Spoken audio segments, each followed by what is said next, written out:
he had been watching the whole time. Today, I'm here to talk to you all about an online stalker I had about 6 years ago.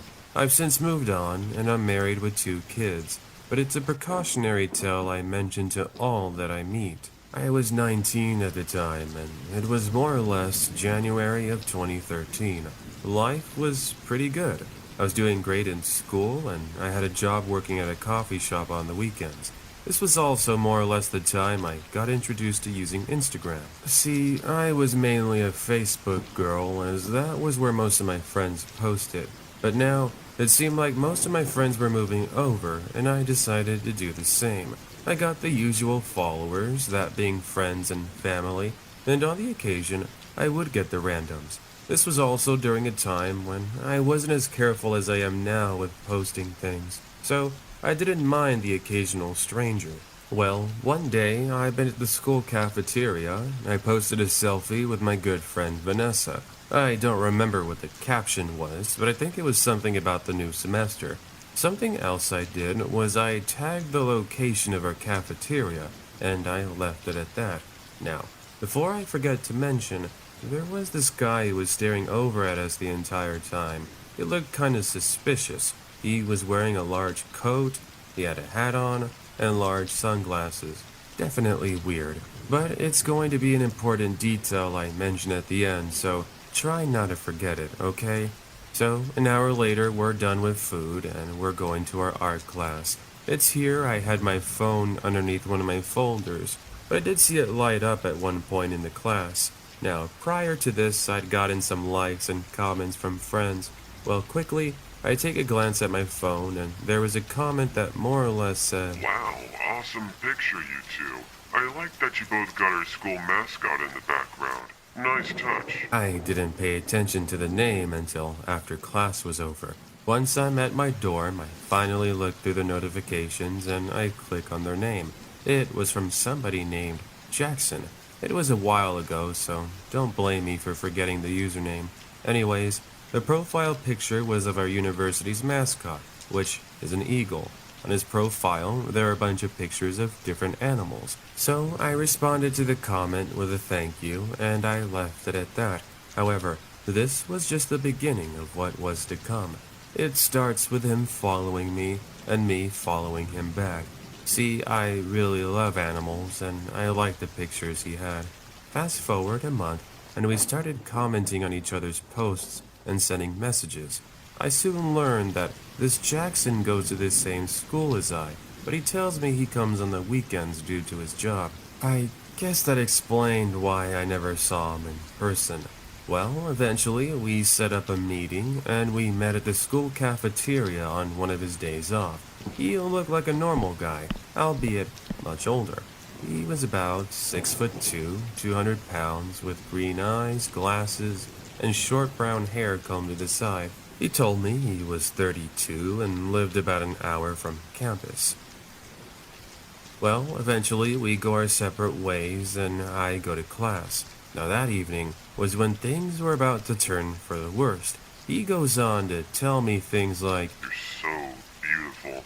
Gosh, what I'd love to do out in the woods with you where no one could hear us." It was weird, and I joked around with him to knock it off. Somehow, he got in the wrong idea about me, and he started to give me a hard time. He kept mentioning how he had so many people lead him on in the past. Pretty much, he wanted me to feel bad for him. But what really surprises me was when he tells me now, "Do you want to be a couple? Please, say yes. I promise you won't regret it." I wasn't interested, as I just wanted to be friends and focus with school. This angers him even more, and what he tells me should have been my sign to tell the police. "How dare you lead me on like that? I can't wait to show up to your house and take you with me. Whether you like it or not, I'm coming for you." For one, I never let him on, and second, I made it perfectly clear I just wanted to be friends. Well, fast forward a week and I'd gone back to visit my parents. I was baking cookies in the kitchen while my parents were out, and that's when I happen to hear noise coming from my living room. I walk over expecting to see my cat scratching at the window, but instead I'm welcomed with an even scarier sight. Jackson, the guy I had talked to a week ago, was outside my home trying to open the window. He looks right into my eyes and suddenly he has a creepy smile. I got the chills as I remembered my back door being left open. I think he realized this because he beelines it into my backyard. I'm now running through the mess of our living room and I'm trying to get to my kitchen back door. Luckily, I'm able to lock it moments before he tries to break in. And what happens is he begins kicking at the door, attempting to break it. I was now on the line with police, which he could clearly see me doing. Eventually, he gives up and he starts walking back to the front. Here's where sweet revenge came in. My parents had just arrived between the moments of us struggling with the door, and all of a sudden, I hear loud shouting outside. Going over to check it out, my dad has this dude in an armbar hold. I should mention that my dad is a U.S. Army veteran, and he's very protective of our family. Eventually, the police arrive, and he's taken in for questioning. Safe to say, we got a restraining order, and we haven't seen him again since. Oh, and I found out that he actually didn't go to my school. Figures as much. He only pretended to be a student so that he could talk to college girls. Remember the person I mentioned who was acting suspicious and looked like he was hiding who he truly was? Yup, you guessed it. It was the Jackson guy.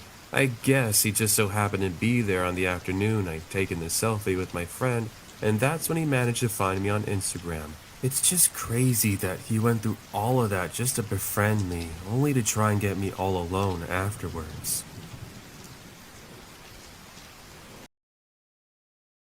So this just happened. Here's a bit of background to the last 25 minutes or so. I just got home from a reasonably big night. It's 4:30 a.m. and stinking hot in this part of Australia right now. I walked in the door and opened the fridge, and I was so happy to find 3 icy cold beers in the fridge. I take 2 of them, and then I walk upstairs to bed so I can read and drink myself into a boozy sleep. But there's an issue. First issue, the beers are not twist tops, they need a bottle opener. And after some sloppy drunken attempts at using the handle of the drawer of my bedside table, I then head back downstairs, so that way I can actually use an actual bottle opener. I turn on the kitchen lights, which are so bright that they make the space behind my eyes burn, and I squint around to find the bottle opener, which I can't find. So I use the solid edge of a large kitchen knife. It is a risky choice, but the bottle cap is now off the beer, and so I'm happy. I turn off the alien blinding kitchen light, and then I go head upstairs. However, something through the front window of my house that looks onto the street catches my eye. I stop at the bottom of the stairs, and then all the hairs on the back of my neck and arms stand up. I turn my head slowly, and my eyes and brain are trying to make sense of what I'm looking at. It looks like a rain-drenched woman in a fancy white dress. She's gazing at me through the window. Oh, hell no, it actually is. I pause and I take the longest inhale of my life. She's glaring at me like she hates me. She has mascara running down her face, and she's drenched from the rain. Her arms are extended, and she's leaning her head towards me, sort of like her body language was trying to say, "Look at me, look at what you've done." I'm shitting bricks, but the rational side of my brain kicks in, and I think, shit, is she okay? Does she need help? I slowly walk over to the window, her gaze still locked onto mine. We are now literally within 1 meter of each other. I state loudly through the glass, "Are you okay? Do you need help? Is anyone with you?" Then it dawns on me. My gate is locked, and there is an 8-foot high fence, which is very difficult to climb, by the way. How did she get in? Well, she doesn't respond to my questions. She just keeps that hateful look in her eyes. We stood there for about another 30 seconds. I was looking around her nervously, trying to make sense of this, and she was just glaring into my soul. Then she finally opened her mouth. It's as if she was trying to say something, finally, but it wasn't words that came out of her mouth. It was an insanely high-pitched meow, and then she starts clawing at the window with her novelty-sized fingernails. What in the hell? I'm frozen, and I don't know what to do. She's clearly not very well. Not very well at all. Then, in the background behind the fence, I see another woman. She's about 20 years old or something. She's dressed in a short black club dress with the glow of her phone lighting up her face. She sees the woman in white at my window and then yells, "Michelle, you pissed bitch? That's the wrong house." The rain-soaked /nightmare/catwoman's eyes go from, "I hate you and I want you to die," to, "Oh my god, I'm so sorry and I'm so embarrassed." Then she runs over to the fence and impressively, she army commando flings herself over it. I can then hear a group of ladies pissing themselves as they're laughing and saying how Jason's house is number 25, not 23, you idiot. That poor guy is probably going to call the cops now. All I know is that I'm so happy that I was on the receiving end of a misdirected prank, and I didn't have to be killed by a well-dressed hybrid cat demon woman.